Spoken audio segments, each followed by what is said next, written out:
If you want to connect your microphone through an audio interface like Focusrite Scarlett, you have to set that interface in the audio setup. Setting up Focusrite as a recording device works similarly to setting up a USB microphone.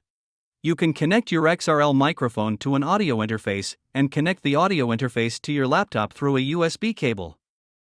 You cannot connect an XLR microphone to your computer directly like a USB microphone, hence you need an audio interface. When you have connected an audio interface to your laptop, you have to check the sound settings for the name.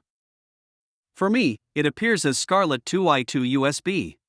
Notice there is no volume control in sound settings for this device, because Scarlett 2i2 has its volume knob to control input volume.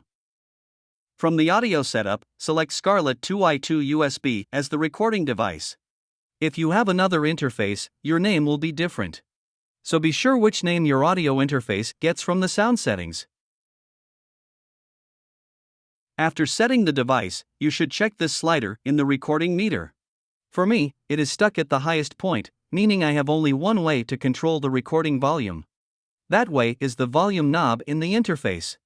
It can happen that this slider is moving if you have a different interface. So it is important to notice if the slider is moving or not. Correct recording volume is essential for good recording, which I will discuss briefly.